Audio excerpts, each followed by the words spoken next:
are going to meet a lot of needs. And I think then I'm actually handing it back to you, Chris. Yeah, no, that's great. Thanks, Geneva. So that's, we're not trying to, we want to hear from you tonight. We just want to make sure you have some background and we're all talking the same thing. So this is the Northwest Network. And this is what Dottie's trying to build out and connect. The shows all the facilities. The ones highlighted in yellow are ones that are funded. And it's just important for us to remember, like, we're building a network here, and each part of that network is important to make it all work. So that's what we've been focused on. I do want to just give a rehash a little bit. So we have been trying very hard to raise awareness, and I know that a lot of people on this call have told me that they have just heard about this and it's new. And I want to show you this, not to be defensive or anything, but I just want you to understand that we really are trying to reach out. We're trying to hear. We want to hear your input. We're not trying to hide from it, and we want to have a good collaborative discussion and try to find common solutions. So we've done quite a bit of outreach in this area over since February, and well, since April. It shows here we started this project in February. Just a lot of trying to get the word out. And on Tejon, oops, sorry, I'll go back one more. On Tejon specifically, you know, we have been trying to reach you. We have flyered businesses, I think 3 times now, once in June, and then we had a couple flyerings here because we had to change our plan to go virtual. So apologize for that, that late minute change, but that's kind of went. And then some postcards, and you might have seen these stencils. They kind of look like graffiti, but that's trying to raise awareness and about the project coming up. So we're going to try to do a better job of reaching all you, and any ideas you have about how we can reach you and your neighbors and your co-business people, please let us know. So now I want to spend maybe 2-3 minutes just getting us all on the same page. I know that there wasn't a lot of specific information available until recently about where our current concept is.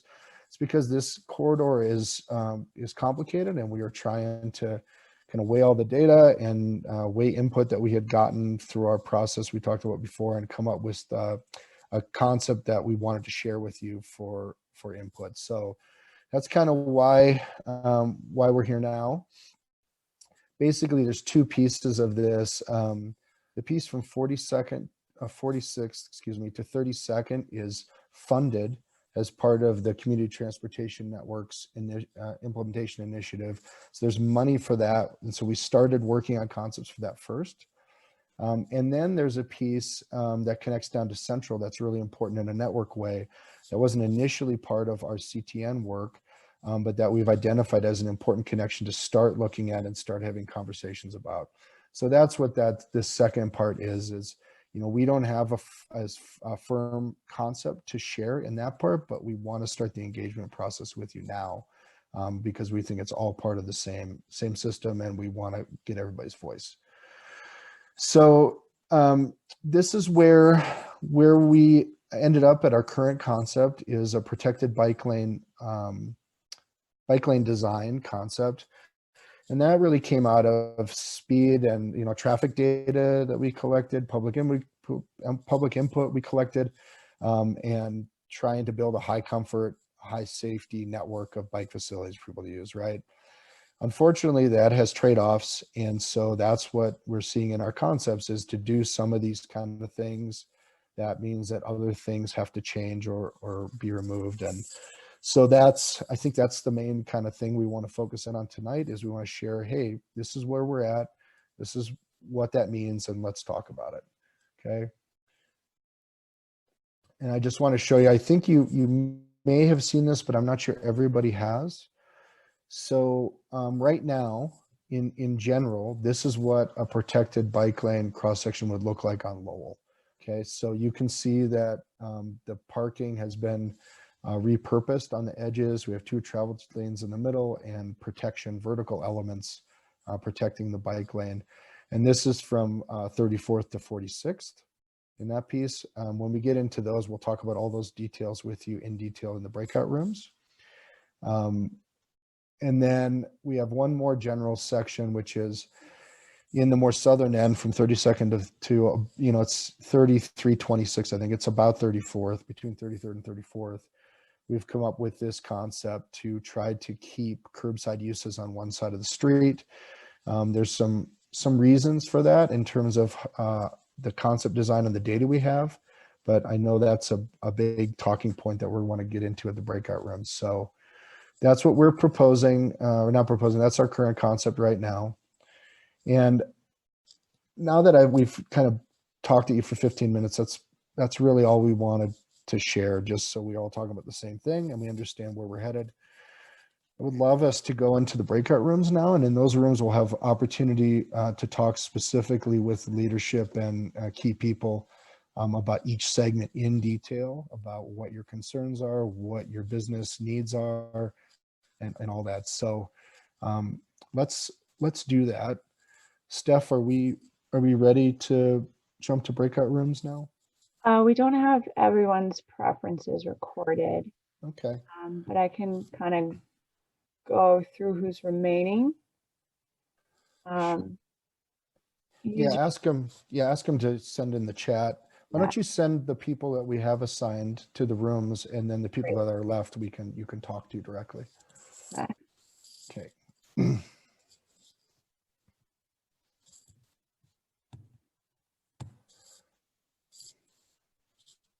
All right. Great. You should all see an invite. So.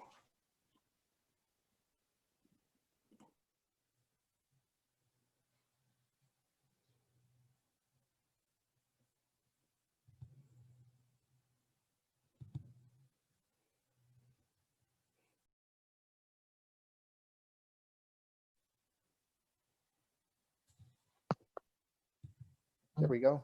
I think, welcome back, everybody. If you came back, you'll be muted automatically. So if you need, if you're presenting or something, let me know. What we want to do now, we had a great chat in our breakout room, and it was really informative, and appreciated the civil tone and everything, and just good to get feedback. I think what we want to do is just kind of go around to the breakout room leaders and just get a quick high level take on, what the discussion was like, maybe a couple key issues, and maybe what's left in the parking lot. Like what are some ideas that came up for us to look at. So why don't we start with Michael Koslow in breakout room 1. Thanks, Chris. Yeah, so we had a chance to talk with a couple folks between 39th and 46th Avenue, Lily's Bath and Biscuits, the Highlands Health, and the Colorado Legal, I'm sure I'm going to butcher it, Defense Fund, and also a resident and on the corridor. Some of the things that we heard, despite the best of my hoping, there's very few patrons of the businesses that arrive on bike. In reality, there's a lot of needs for loading for the businesses. Obviously for a health clinic, folks would need to have the ability to be able to get to the business without having to go across the street, that kind of thing. Another issue that came up had to do with the maintenance of the bike lanes themselves. We kind of talked about, hey, once we install these as a city, we're going to have to plow them, sweep them, make sure that they are able to be used. And I think that's probably, those are the key 2 issues that we had in number 1. Super. Thanks, Michael. And just so everybody knows, we are going to capture all these notes and share back out to everybody, so you'll be able to see what we talked about in every group and kind of get that full picture. So I was the leader of breakout room 2, which was 35th to 39th. We had a few residents and a few businesses there, and had I thought a really good discussion about the dilemma, or sort of I guess it's a dilemma, but wanting to have better bike facilities versus the impacts to local business and parking. The kind of big themes in ours were that 38th is really a barrier in this segment. So you can't really think of parking north of 38th as really serving place south of 38th because 38th is so busy and people don't feel safe crossing.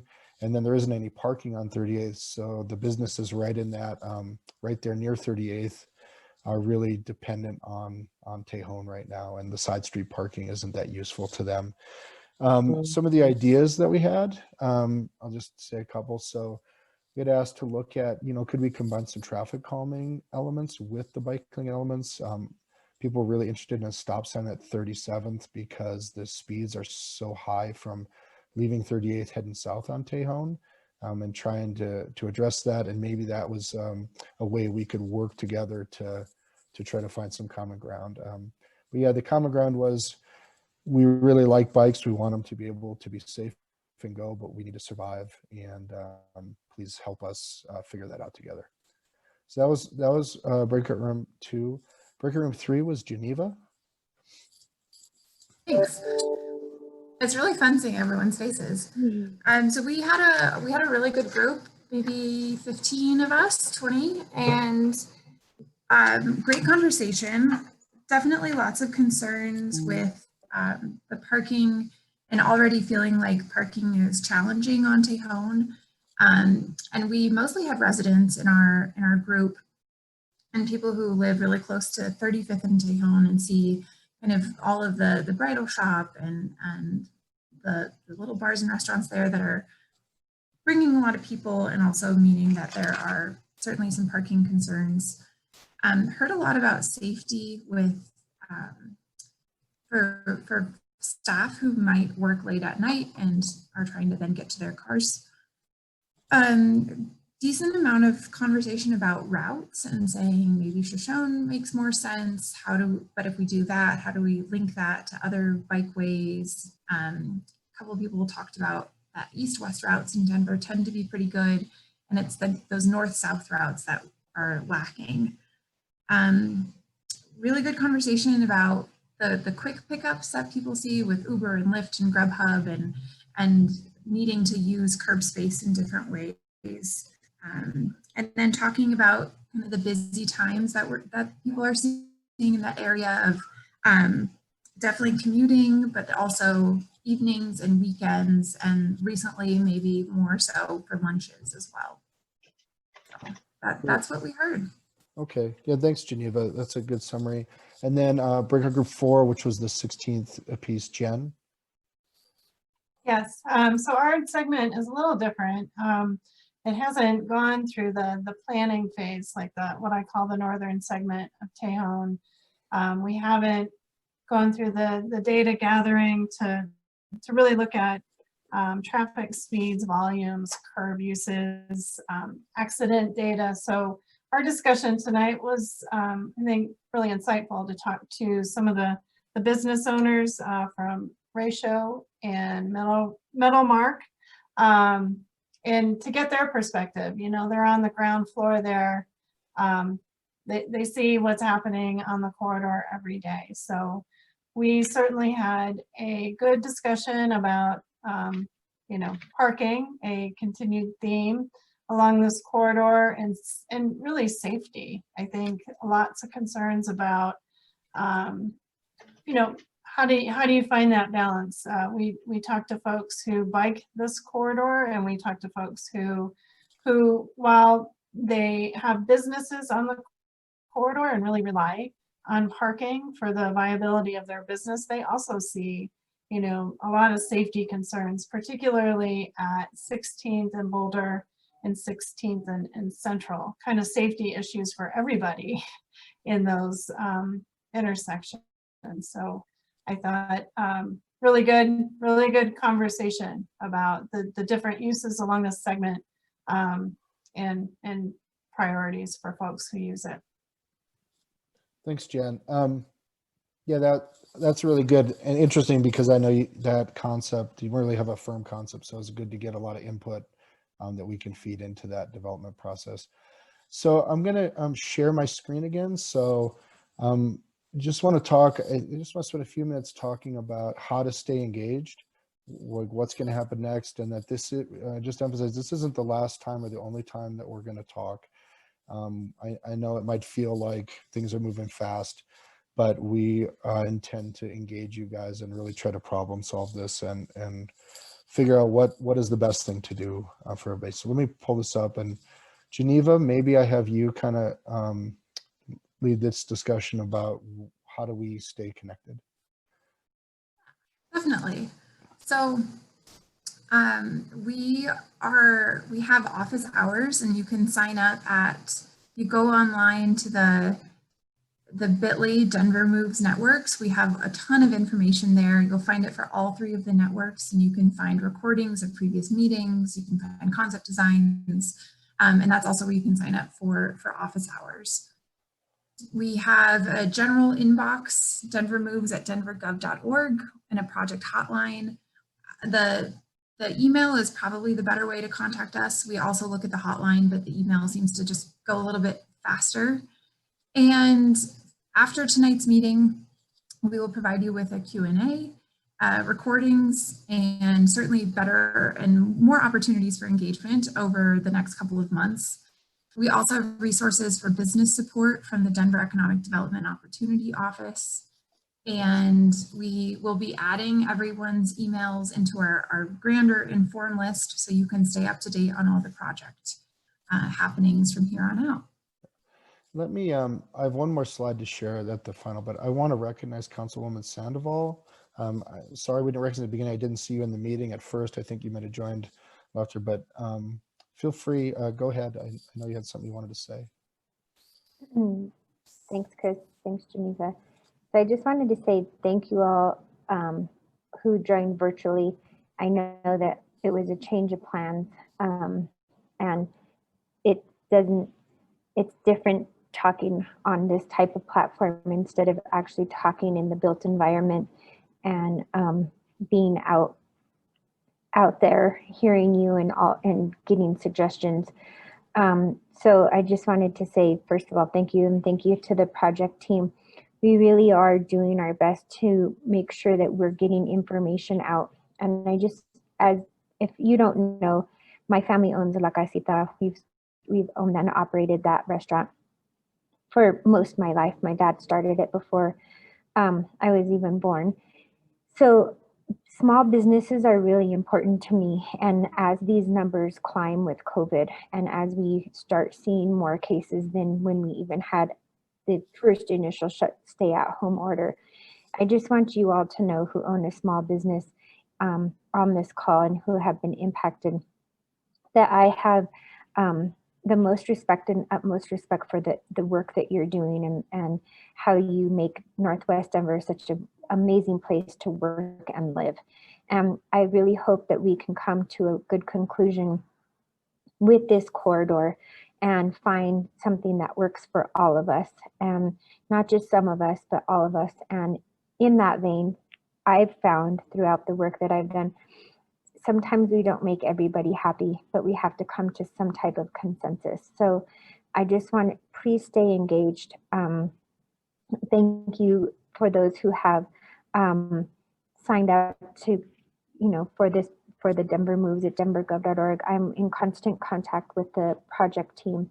But if you need to reach out to me and you feel like you need to have your voice heard, sometimes not everybody can speak up in these type of situations. So if you want to have a one-off with me, just feel free to contact me. And I just want to say thank you, Dottie, for transitioning to this Zoom call as quickly as we could. As we all know, COVID has impacted the minority community disproportionately than any other community. And although we may not see a lot of Latinos on this call, Northwest Denver still does have a lot of Latinos. And so this is a scary time for all of us. So I know everyone's doing the best that we can right now, given we have a global pandemic. And I just want to say thank you all for showing up. I know this isn't the most exciting way to spend your Thursday evening, but I really appreciate it. Hearing from my constituents and hearing from my community, that's why I ran, is to listen to you all and to attempt to mitigate issues that come forward. So thank you all. Thanks. Thank you, Councilwoman Sandoval. Appreciate those remarks. Those are good closing remarks, I think. Oops, sorry. There's one more slide I wanted to bring up for you here, just so I'll just leave this up as we close, so that you have clear access. You can take a picture of this or a screenshot or whatever. Please reach out to us. Please stay engaged. We'll try to make it as easy as possible. We're totally willing to talk to everybody one-on-one. And we are, just like Councilwoman Sandoval said, we're trying to find something that works for everybody and meets the goals of Denver to increase mobility and safety and make things work for everybody. So thanks everybody for your time. I'm sure we'll talk again soon, and have a good evening. Have a good evening, guys. Thank you. Thank you, everyone. Thank you, everyone. Thanks, everybody.